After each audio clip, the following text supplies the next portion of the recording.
ഇന്ന് മാതൃഭൂമി പത്രത്തിൽ ഒരു വാർത്ത ഉണ്ട്. അത് ധർമ്മസ്ഥലയുമായി ബന്ധപ്പെട്ടാണ്. വീണ്ടും ധർമ്മസ്ഥലയിൽ വിവാദം കൊഴുക്കുന്നുണ്ടല്ലോ. ഗ്രാമവാസികൾ പറയുന്നു അവിടെ മൃതദേഹം കുഴിച്ചിട്ട സ്ഥലം ഞങ്ങൾ കാണിച്ചു തരാമെന്നാണ് പറയുന്നത്. അതിലെന്തെങ്കിലും വാസ്തവമുണ്ടോ? അത് വാസ്തവമുണ്ടോ അല്ലയോ എന്ന് പറയേണ്ടത് പോലീസാണ്.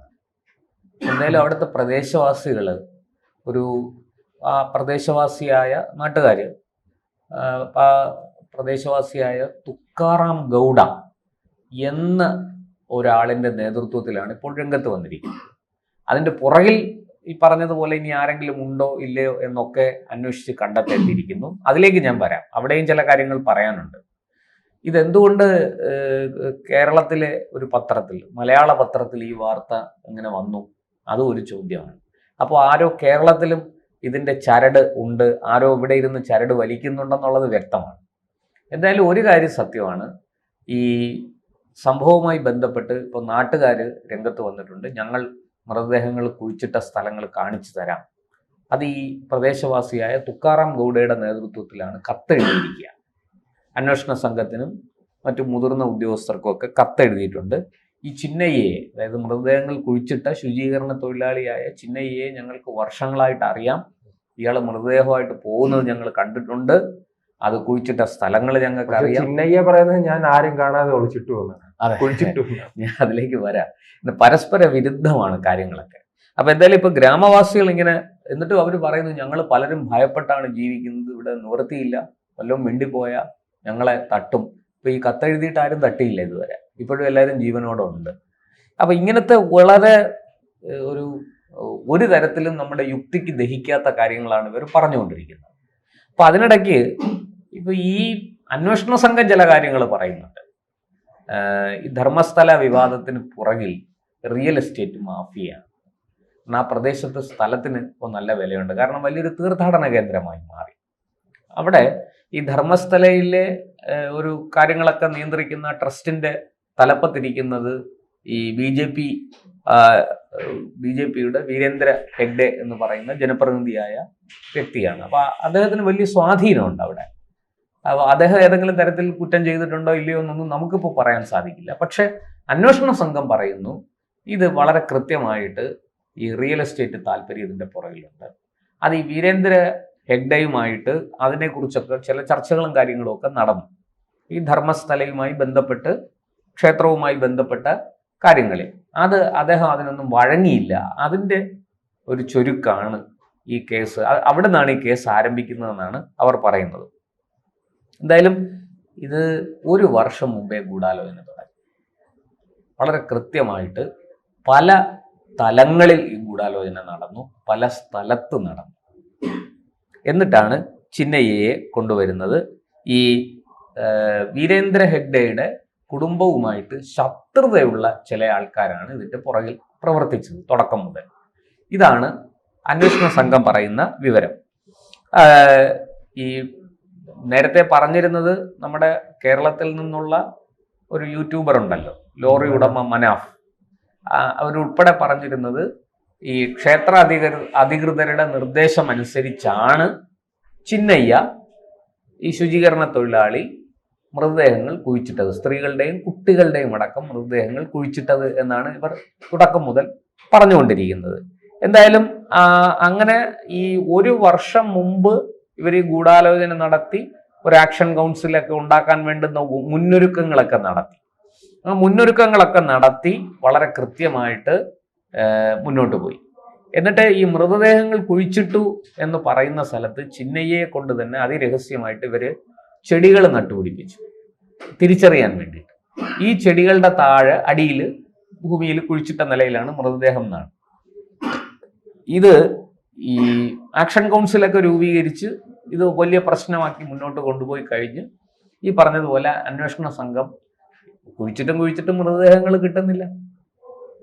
അങ്ങനെ അന്വേഷണ സംഘം അന്വേഷണത്തിൽ ട്വിസ്റ്റ് വന്ന് അവർ വഴിമാറി ഈ പരാതിക്കാരൻ എന്തുകൊണ്ട് പരാതിയുമായിട്ട് രംഗത്ത് വന്നു തുടങ്ങിയ കാര്യങ്ങൾ അന്വേഷിക്കാൻ തുടങ്ങിയപ്പോഴാണ് ഇപ്പോൾ മനസ്സിലാകുന്നത് ഈ ചിന്നയ്യ ചെടികളൊക്കെ നട്ടുപിടിപ്പിച്ചത് ഈ പറയുന്ന ആക്ഷൻ കൗൺസിലിൻ്റെ നേതാവ് ഗിരീഷ് മട്ടണ്ണ എന്ന് പറയുന്ന, ഈ ഗിരീഷ് മട്ടണ്ണവരുടെ നിർദ്ദേശപ്രകാരമാണ് ചിന്നയ്യ ഇതൊക്കെ ചെയ്തതെന്നാണ് അന്വേഷണ സംഘം പറയുന്നത്.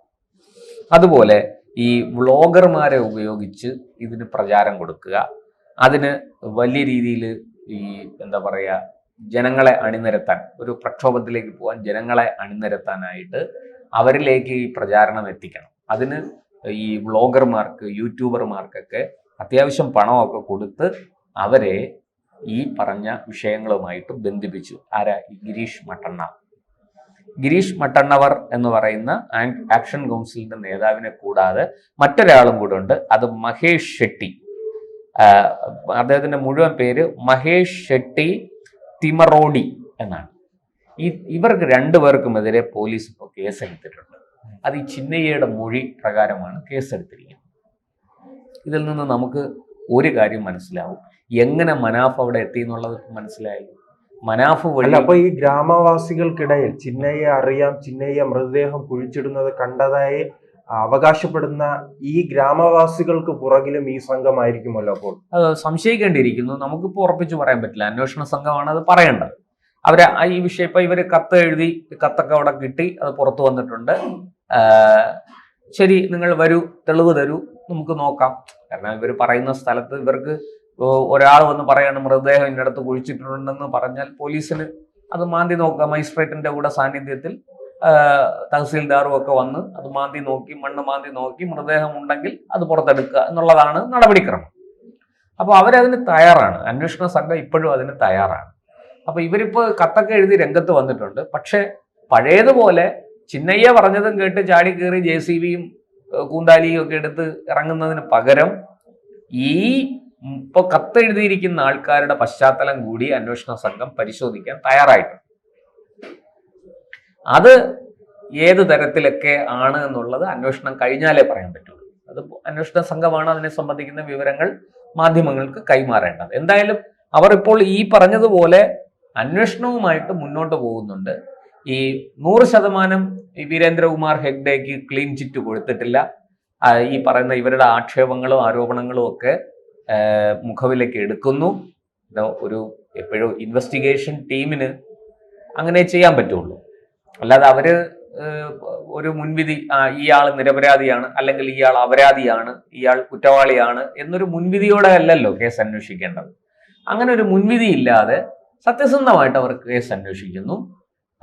പക്ഷേ ഈ പറഞ്ഞതുപോലെ ഇതിന് വലിയ, നമ്മൾ കഴിഞ്ഞ ദിവസവും ചർച്ച ചെയ്തതാണ്, ഈ ഗൂഢാലോചന ഇപ്പോൾ ഈ 1 വർഷം ആയി നടന്ന ഗൂഢാലോചന, ഈ ആക്ഷൻ കൗൺസിൽ രൂപീകരിക്കാനുള്ള മുന്നൊരുക്കങ്ങൾ, ആക്ഷൻ കൗൺസിലിന്റെ നേതാക്കളായിട്ട് ഇന്ന ആൾക്കാർ വരണമെന്നുള്ള തീരുമാനം, ഇതൊക്കെ മുൻകൂട്ടി നടന്നതാണ്.